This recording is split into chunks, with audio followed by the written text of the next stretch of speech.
21대 국회 입성을 앞둔 화제 당선인을 만나보는 슬기로운 국회 생활. 오늘은 미래통합당 울산 남구을 김기현 당선인 모셨습니다. 안녕하세요. 반갑습니다.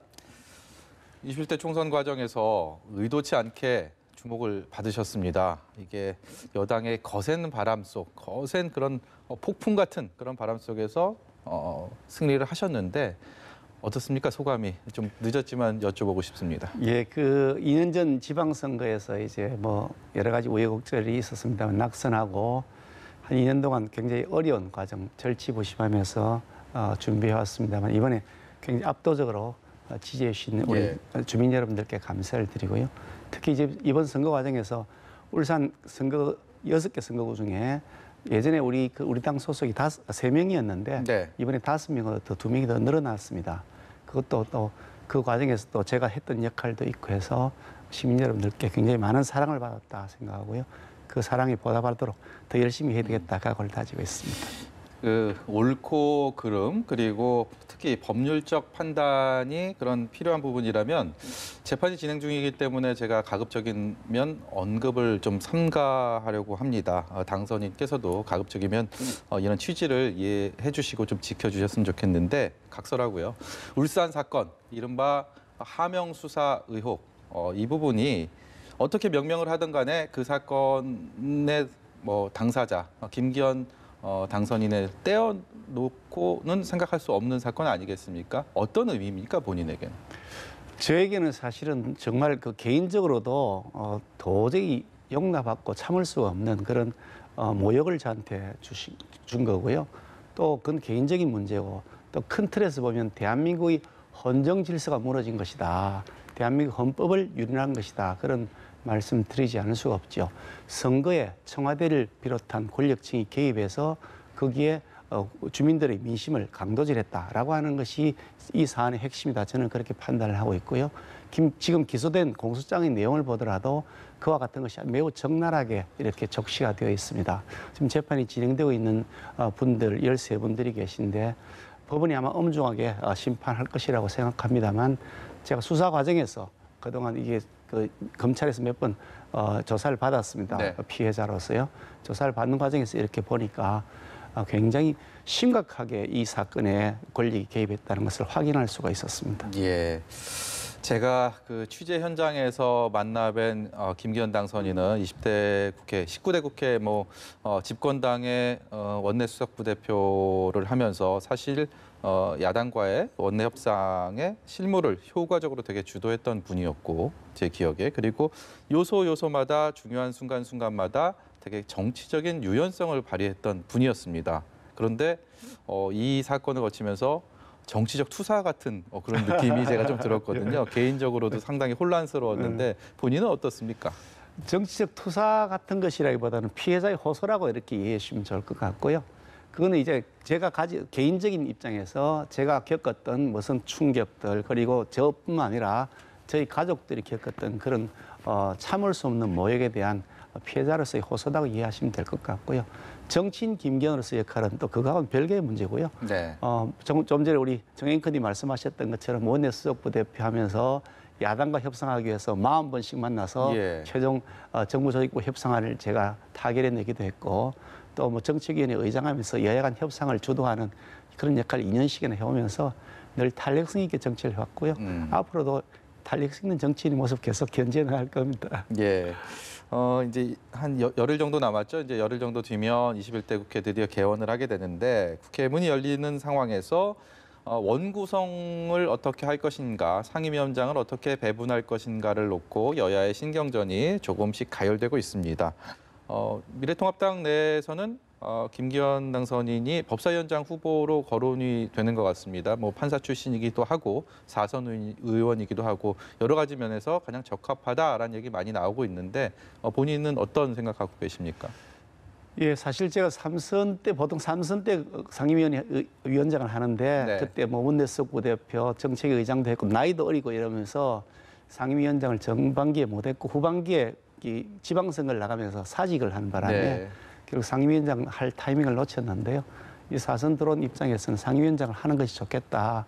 그것이 해야 될 순서다. 그런 개인적 생각을 하고 있습니다. 결국 이제 당내에서 의견 정리가 돼야 될 분야이긴 합니다만 한다면 제 전공 분야에 맞는 법사위 그 위원장을 맡는 것이 적합한 것이 아니냐 하는 생각을 하고 있습니다. 그런데 이 법사위가 원구성의 지금 핵심 쟁점이 됐습니다. 법사위의 권한을 축소를 해야 된다. 그리고 법사위원장을 여당이 가져가야 된다라는 게 지금 민주당 쪽에 많은 기류가 느껴지고 있습니다. 사실 법사위가 그동안 법사위 본연의 어떤 이미지가 아닌 뭐 일단 상원으로서 군림을 했다. 일반 본회의 상정하는 데 있어서 법사위에서 발목이 걸리는 경우들을 워낙 많이 봐왔기 때문에 마치 법사위의 본질이 어디에 있느냐 여기에 대해서 비판적인 견해도 있거든요. 여기에 대해서는 어떤 생각 갖고 계십니까?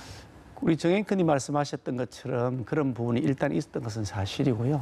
근데 그런 부분 때문에 법사위를 여당이 가져가야 되겠다는 데서는 도저히 동의할 수가 없다는 말씀을 드립니다. 방금 말씀하신 그런 뭐 발목 잡기라는 형태의 논의가 나왔던 사안은 전체의 큰 틀에서 보면 전체 1%도 채 안 될 겁니다. 네. 몇 가지 쟁점이 있는 법안들이 있습니다. 그런 법안들인데 결국 그 쟁점 있는 법안들이 결국 법사위 뭐 태도하고 상관없이 다 처리가 다 되었습니다. 국회의장이 심사기한을 정하는 방법도 있고요. 현재 지금 뭐 180석 이상을 사실상 확보하고 있는 여당이 무소불위의 권력을 다 가졌는데 법사위원장이 뭐 어떻게 한다고 할 수 있는 사안이 아니기 때문에 큰 의미가 없는 것이라고 생각하고요. 저는 말씀드리고 싶은 것이 법사위원장, 국회의장을 이미 여당이 사실상 차지하고 있는 상태이기 때문에 법사위원장을 야당이 하는 것이 오히려 견제와 균형의 원리를 존중하는 국회의 그 기본 원리에 맞는 것이라고 생각합니다. 견제와 균형을 무시해버리고 국회를 통법부처럼 여당이 원하는 대로 다 그렇게 하겠다 그러면 국회가 왜 존재하는가? 네. 차라리 국회를 없애버리는 게 낫지. 뭐 그 조그만 견제마저도 불편하다 그럴 것 같으면 그거 좀 그렇지 않냐. 아니 그 부잣집 그 대기업 재벌이 그 중소기업 후려치기 하는 거지. 그런 생각을 하죠. 예. 21대 국회에서 김기현 의원 하면 꼭 따라다닐 것 같은 인물. 그게 이제 본인이 원하든 그렇지 않든 간에 민주당의 황운하 당선인이 아닐까 싶습니다. 이른바 울산 사건에 대해서 일단 중요 인물로 거론이 되어 왔기 때문에 아직 개원은 안 했는데 혹시 개인적으로 만나본 적이 있으십니까?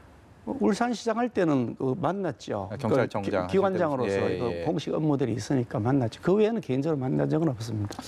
저는 황운하 당선인도 뭐 이 자리에서 만나봤고 얘기를 나눠봤고요. 그리고 김기현 당선인과는 뭐 이전부터 이렇게 알고 있지만 의아한 거는 두 분이 이 사건에 있어서는 서로 내가 피해자다라고 얘기를 하고 있어요.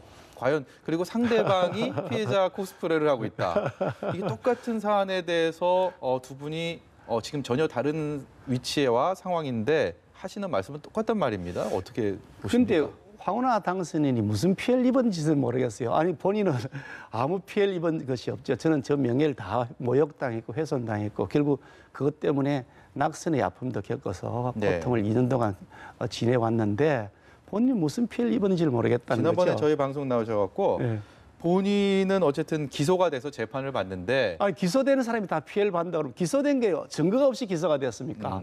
자기는 김기현이가 죄 지은 것을 찾지를 못해서 기소를 할 수가 없는 상태가 됐던 거고요. 네. 자기는 죄 지은 증거가 나왔으니까 기소가 된 건데 그럼 기소된 사람이 전부 다 피해자 그럼 대한민국 기소된 사람은 전부 다 피해자입니까? 예. 그건 좀 무리한 얘기고요. 결국 그걸 보면 저는 어떤 생각하냐면 이게 조국 시리즈다. 조국 시즌2다는 생각하는 게 조국이란 분 누가 봐도 지금 말이 안 되는 짓을 했는데도 불구하고 자기가 계속 피해자 코스프레 하고 있거든요. 예. 똑같은 스타일이다. 그렇게 생각합니다. 황운하 당선인도 희망하는 상임위를 여쭤봤더니 법사위라고 얘기를 했습니다. 저도 그거 직접 들었는데 여기에 대해서 김기현 당선인이 가당치도 않다 이런 얘기를 한 것도 봤습니다. 어떤 이유에서 그런 말씀하셨습니까? 그 뭐 상위 배정은 제가 하는 건 아니니까 그거는 뭐 그쪽 당에서 할 일이긴 하지만 제 의견을 말씀드린다면 그분은 법사위에 오셔서 될 분은 아니다. 재판을 받고 있는 피고인이잖아요. 피고인. 예. 재판을 받고 있는 당사자인데 재판하는 기관을 감독하는 위원회에 와서 위원으로 활동한다 그러면 그건 앞뒤가 맞지 않는 모순이다. 지금 그분이 경찰관 신분을 여전히 지금도 가지고 있거든요. 예. 경찰관이라는 것이 사실 선거의 부정을 감독하고 이래야 되는 일인데 그 경찰관 신분을 가지고 후보가 되고 선거운동을 치렀단 말이죠. 그거 못하도록 단속하는 것이 경찰관인데 자기는 거꾸로 그 일을 다 특권 특혜를 누리면서 했단 말이죠. 그것부터도 이상한데 상임위원회 다시 그렇게 들어간 것이 그러니까 그게 말이 되느냐라고 얘기를 하는 거죠. 예. 미래통합당 얘기 좀 해보겠습니다. 주호영 원내대표 체제로 지금 흘러가고 있습니다. 이제 21대 국회를 주호영 원내대표 체제로 이제 들어가게 될 텐데 첫 외부 행보였던 5.18 40주년 기념식에 주호영 원내대표의 행보들이 여당도 그렇고요. 많은 국민들, 여론들의 아주 좋은 박수갈채를 받고 있습니다. 여기에 대해서는 어떤 견해 갖고 계십니까? 그 사실 그 5.18 민주화 운동이 가지고 있는 역사적 성격은 이미 다 국민적 공감대가 형성되어서 규정이 되어 있다고 생각하고요. 그 민주화 운동 과정에서 일어났던 여러 가지 폭압적 군사 정권의 폭압적인 그런 폭거들에 대해서는 당연한 심판이 이루어져야 된다고 생각합니다. 그럼 매우 반인륜적인 행위였다. 저는 그렇게 생각을 하고 있습니다. 예. 그리고 그 민주화 운동 과정에서 일어났던 여러 가지 문제들에 대해서는 찬반 논란들이 있습니다만 근본적 방향을 보면 대한민국 민주화에 크게 기여했던 민주화 운동이었다는 성격은 저는 공감을 하고요. 저도 그 당시 사실 대학생 시절이었고 그 신군부에 대해서 강력하게 저항하던 이 반정부 운동을 했던 사람이어서 예. 똑같은 공감대를 가지고 있습니다. 두 분도 친하시잖아요. 그리고 주호영 원내대표. 개인적으로 굉장히 친하죠. 같은 뭐 판사로서 좌우배석했던 사이이긴 한데 전체로 보면 그 말 맞는데 다만 이게 정치적으로 이렇게 이용되는 모습은 바람직하지 않다. 이거는 정치적 이용의 대상이 아니다. 4.19 뭐 우리 뭐 이런 것들에 대해서 정치적 흥정의 대상이 돼서는 안 되는 거 아니냐. 그런 측면을 좀 더 객관적으로 이렇게 사안을 봤으면 좋겠다. 뭐 조영 원내대표가 이번에 잘한 판단을 했다고 저는 생각합니다. 어느덧 이제 4선 중진 의원의 반열에 오르셨습니다. 이 책임감, 무게감, 뭐 가볍게 여길 수는 없는 그런 상황이 될 텐데. 지금 한국당과 아직 합당이 마무리가 되지 않았잖아요. 미래통합당이 이제 한국당과 합당을 한다 하더라도 103석입니다. 굉장히 지금 거대 여당에 맞서기에는 여러 가지 면에서 녹록치 않은 상황인데 그런 4선 중진 의원으로서 21대 국회 과연 제1야당은 어떤 역할, 어떤 식으로 어떤 뭐 인지도와 그다음에 활동을 해야 된다 이렇게 보십니까? 사실 이게 제가 노무현 대통령 시절에 야당으로 국회에 들어왔습니다만 그 다음 바로 이어지는 그 대통령 선거에서 참패를 했거든요. 노무현 대통령 당 쪽에서요. 그러고 나서 이게 친노 그룹들이 패족선을 했었습니다. 그러면서 절치부심하면서 10년의 세월 동안을 사실 노력해서 새롭게 건설해 왔는데 우리 당도 지금 그런 노력을 해야 된다고 생각합니다. 지금 뭐 내가 당권을 쥐느니 어떠니 하는 그런 형태의 자리 싸움하는 모습이 아니라 정말 다 내려놓고 우리가 완전히 패족이 되었습니다 하고 선언하고 스스로 다시 거듭나기 위한 노력을 정말 치열하게 해야 된다. 저는 지금 그런 부분들이 더 가열차게 진행되었으면 좋겠다고 생각합니다. 그러면서 국민들의 민심을 얻어야 된다. 그렇게 봅니다. 마지막으로요. 이제 판사가 아닌 그리고 이제 울산시장이라는 행정공무원이 아닌 4선 중진 의원 국회의원으로서 김기현 당선인의 어떤 쓰임새라고 할까요? 이것은 스스로 어떻게 쓰여야 된다라고 평가를 하신다면요. 대한민국 정치가 사실 바로 돌아가려면 보수든 진보든 양쪽 날개가 같이 있어야 된다. 저는 늘 그런 생각을 예전부터 해왔고 지금도 마찬가지인데요. 그런데 한쪽 날개가 너무 많이 꺾였습니다. 그런 면에서 새로운 이 보수의 가치를 재건해서 양날개로 대한민국이 건강하게 날 수 있도록 보수의 가치를 재건하는 데 김기현이가 역할을 했다. 나중에 역사가들이 그때 김기현이라는 사람이 좀 제대로 역할을 했네. 그런 평가를 해 주실 수 있도록 노력해 보겠습니다. 뭐 정치적 투사는 아니시라고 했으니까 그 예전에 제가 알던 그리고 그 부드러운 협상가로서의 21대 국회 역할을 꼭 해주시기를 부탁드리면서 오늘 말씀 여기까지 듣도록 하겠습니다. 지금까지 미래통합당의 김기현 당선인이었습니다. 고맙습니다. 감사합니다.